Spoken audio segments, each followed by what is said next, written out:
flesh and drink my blood abide in me, and I in them. Just as the living Father sent me, and I live because of the Father, so whoever eats me will live because of me. This is the bread that came down from heaven, not like that which your ancestors ate and they died. But the one who eats this bread will live forever. He said these things while he was teaching in the synagogue at Capernaum. When many of his disciples heard it, they said, "This teaching is difficult. Who can accept it?" But Jesus, being aware that his disciples were complaining about it, said to them, "Does this offend you? Then what if you were to see the Son of Man ascending to where he was before? It is the Spirit that gives life. The flesh is useless. The words that I have spoken to you are spirit and life. But among you there are some who do not believe." For Jesus knew from the first who were the ones that did not believe, and who was the one who would betray him. And he said, "For this reason I have told you that no one can come to me unless it is granted by the Father." Because of this, many of his disciples turned back and no longer went about with him. So Jesus asked the 12, "Do you also wish to go away?" Simon Peter answered him, "Lord, to whom can we go? You have the words of eternal life. We have come to believe and know that you are the Holy One of God." The Gospel of the Lord. Praise to you, Lord Christ.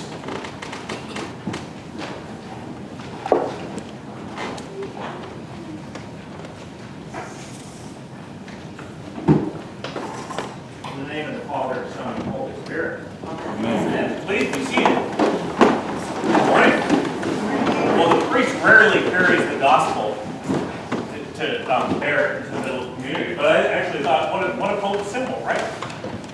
It's my joy and my pleasure and my deepest honor to be able to share the gospel, to spread the gospel.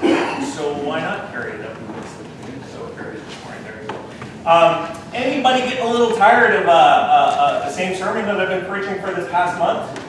Now, for those of you who haven't been here all month, welcome back. Luckily, you get the tail end of what the lectionary has been doing, which is 4 weeks on the I am the bread of life passages. 4 weeks, maybe even 5. I don't even really remember at this point, but at least 4.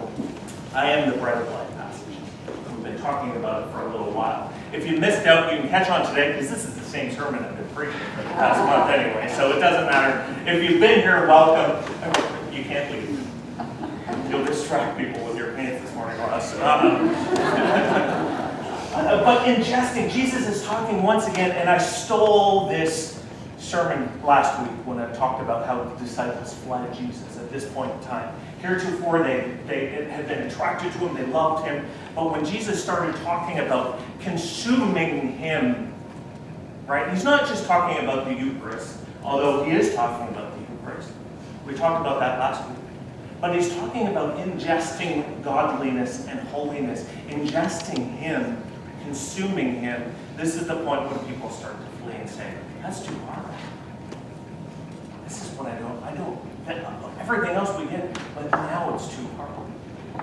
Consuming, ingesting, eating of Jesus is a beautiful metaphor. It's probably next to perhaps the intimacy, the sexual intimacy metaphor that we have when we, the church, are referenced as the body of Christ. The bride of Christ. We are his beloved. It's the second most beautiful and intimate metaphor that we have of eating of the Lord, supping upon the Lord, consuming of him. Because what happens to something that we ingest? What happens to something that we eat? It becomes part of us. It shapes us, it forms us, it gives us the foundation for our life, right? You eat crap,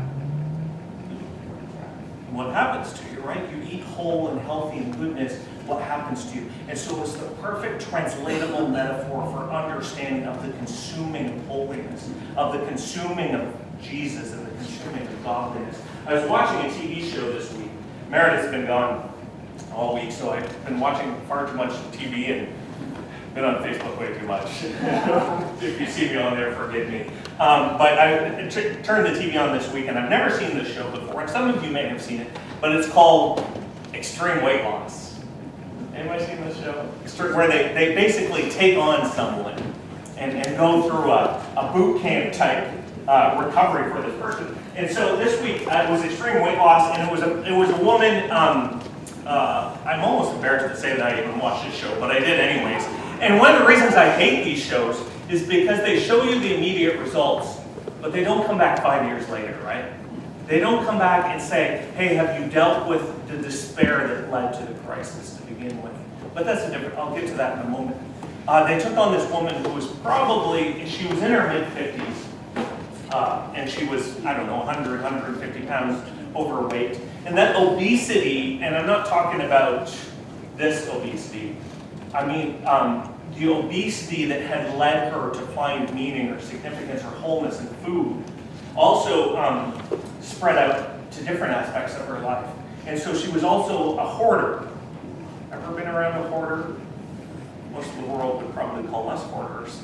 But it was one of those instances where you had to dig through her house, to dig tunnels through the garbage to be able to see what her house looked like. And what was fascinating to me was when they sat down with this woman initially to interview her. Now, whether this is staged or not, I don't know, but I know it's true.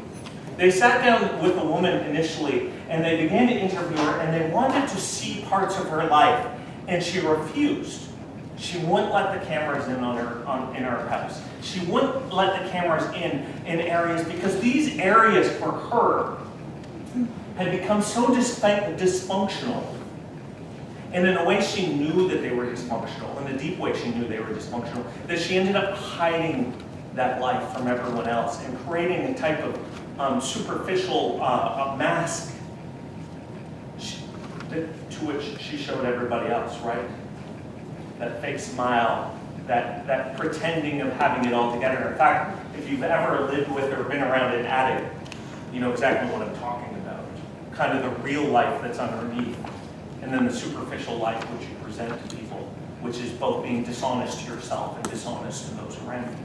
And so what was so interesting to me is when this woman, probably because she signed a contract with the show, when the cameras were on her and filming her, and when they sat her down, they kind of pushed for her to open herself up. And what ended up happening was this beautiful moment of vulnerability, unfortunately to the wrong audience, right? To the commercialized NBC network or whatever. But in and of itself beautiful, she opened herself up and displayed, for the first time in probably 8 years, because she hadn't let a single friend come to her house for 8 years, was fully open and vulnerable and displayed the rottenness that lived within her. And then she broke down and wept because of the freedom that came with being able to fully reveal who she was. And then following that, we had this kind of fitness guru, I don't even know what you call them, but the whole point of the show, I hate to relate a TV show, I know it's terrible, but it's a beautiful metaphor anyways, and I hope you see where I'm going with this, because as I told you earlier, this is like a freight train coming down there. I hope you see where this is going.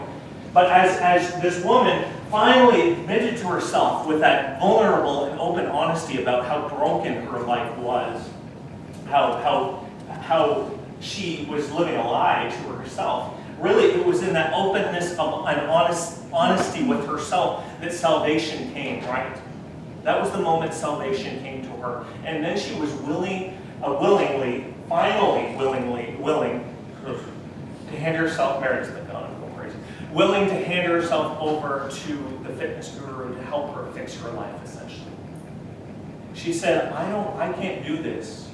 You help me. And so the show was then about cleaning up her life, cleaning up her show. But this is the story. What was so touching to me is this is the gospel. This is the gospel message. This is the same thing that Jesus has been repeating to us for the past 4 weeks in the Gospel of John, about him being the bread of life, about him being the source of salvation. The gospel writer, as the lectionary writers, wanted us to get that unless we get this chapter, the rest of it doesn't make any sense. Unless we understand that the source of true sustenance comes from Christ himself, the rest of it becomes meaningless in the pursuit of that kind of godliness. And what was so beautiful was in the intimacy and the vulnerability of that woman handing herself over, allowing herself to be transformed from without. She allowed salvation into her house, and in the same way, the gospel is us. I don't know much about the prerequisites of being a Christian, but I know that it includes absolute honesty and a willingness to be entirely open. See, here's the thing, and this ought not surprise any of us, that even though you and I and most people in this room are a little bit wealthier, a little bit better educated, right? Our houses are probably, maybe not, but probably a little bit cleaner. We might not be quite as physically obese as this woman was. Essentially, you and I are just simply better at coping in many instances.